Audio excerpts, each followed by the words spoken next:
সবাইকে আবারও স্বাগত জানাই রে স্টাডি গ্যালাক্সি চ্যানেলে। উচ্চ মাধ্যমিক যারা এবার 2026 পরীক্ষার্থী তাদের জন্য কস্টিং অ্যান্ড ট্যাক্সেশন থেকে সাজেশন নিয়ে এলাম। এবার যারা সেমিস্টার 4-এর ছাত্রছাত্রী তাদের জন্য এখানে কিন্তু শুধুমাত্র থিওরি থেকে প্রশ্ন দেওয়া থাকবে। প্রশ্নগুলি খুবই গুরুত্বপূর্ণ। চলো দেখা যাক কি কি প্রশ্ন আছে। চ্যাপ্টার 1 থেকে আছে মেথডস অফ রেমুনারেশন। এই চ্যাপ্টার থেকে প্রথম প্রশ্নটি হলো হ্যালসে প্রিমিয়াম পদ্ধতি ও রোয়ান প্রিমিয়াম পদ্ধতিদ্বয়ের তুলনা করো। অরেই দেখো আরেকটি প্রশ্ন আছে হ্যালসে প্রিমিয়াম পদ্ধতি ও রোয়ান পদ্ধতির মধ্যে পার্থক্য। এছাড়াও আছে সময়ভিত্তিক মজুরি হার পদ্ধতির সুবিধা ও অসুবিধা আলোচনা করো। আর incentive based wage payment systems এর প্রয়োজনীয়তা আলোচনা করো। চ্যাপ্টার 2 থেকে আছে ওভারহেড। এই চ্যাপ্টার থেকে ওভারহেডের শ্রেণীবিভাগের উদ্দেশ্য কী। এছাড়াও আছে মিশ্র উপরিব্যয় কী, ওভারহেড কাকে বলে, ওভারহেডের গুরুত্ব আলোচনা করো। এছাড়াও আছে ওভারহেডের যে শ্রেণীবিভাগ, যেমন উপাদান ভিত্তিক, কার্যভিত্তিক, আচরণ ভিত্তিক যে শ্রেণীবিভাগ সেটি আলোচনা করো। দেখা যাক পরবর্তী প্রশ্নটি। ওভারহেড এবং প্রাইম কস্টের মধ্যে যে পার্থক্যগুলি আছে সেগুলি আলোচনা করো। এছাড়াও বন্টন ও আবন্টনের মধ্যে যে পার্থক্য সেটি আলোচনা করো। সাধারণত ব্যবহৃত প্রাথমিক বন্টনের যে ভিত্তিগুলি সেগুলি কি, আর প্রাথমিক বন্টনের খরচ সম্পর্কিত সরল সমস্যাগুলি আলোচনা করো। প্রশ্নগুলি খুবই গুরুত্বপূর্ণ। এবার প্রশ্ন আছে ট্যাক্সেশন থেকে। চ্যাপ্টার হলো ইনকাম ফ্রম হাউস প্রপার্টি। প্রশ্নটি হলো গৃহ সম্পত্তি থেকে আয়ের করযোগ্যতার আবশ্যিক শর্ত 22 নম্বর যে ধারা আছে সেটি আলোচনা করো। পরের প্রশ্নটি হলো ভাড়া দেওয়া গৃহ সম্পত্তির আয় যে গণনা, সেখান থেকে শূন্যতার সময়কালের সমন্বয় ধারা 24-এর ক অনুযায়ী স্ট্যান্ডার্ড ডিডাকশন, ধারা 24-এর খ অনুযায়ী ধার করা মূলধনের ওপর সুদ, এটি ব্যাখ্যা করো।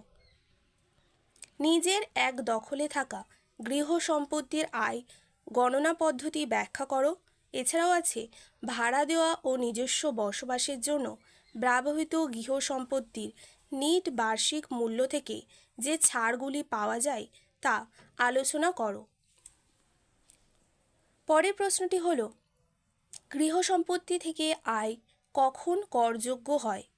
এছাড়াও আছে গৃহ সম্পত্তি থেকে আয় নির্ধারণের জন্য 24 ধারার যে ছাড়গুলি আছে সেগুলি আলোচনা করো। পরবর্তী প্রশ্ন হলো গৃহ সম্পত্তির মালিকানা সংক্রান্ত যে সংজ্ঞা সেটি ব্যাখ্যা করো।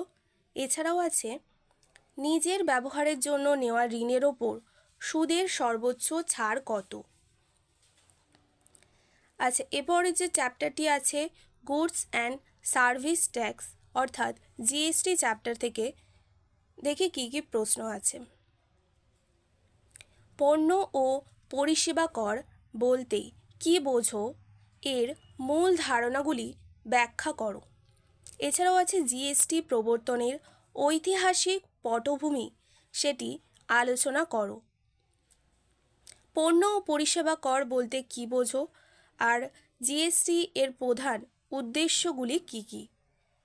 জিএসটি এর যে মূল বৈশিষ্ট্যগুলি আছে সেগুলিও কিন্তু সংক্ষেপে বর্ণনা করতে হবে।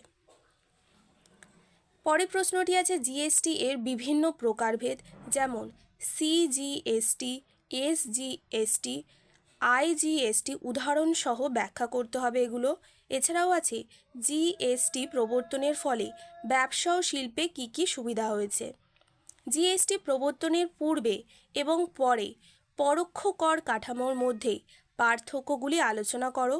এছাড়াও আছে পণ্য ও পরিষেবার ওপর জিএসটি নিয়মাবলীগুলি সংক্ষেপে আলোচনা করো।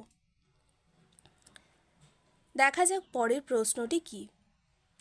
জিএস টিআইএন অর্থাৎ goods and services tax identification number এবং GSTN goods and services tax network বলতে কী বোঝো? এদের যে গুরুত্বগুলি আছে সেগুলি ব্যাখ্যা করো। পরের প্রশ্নটি হলো, কেন্দ্র ও রাজ্য সরকারের জন্য জিএসটি এর সুবিধাগুলি আলোচনা করো। কেন্দ্র ও রাজ্য সরকারের জন্য যে জিএসটি তার সুবিধাগুলি আলোচনা করো।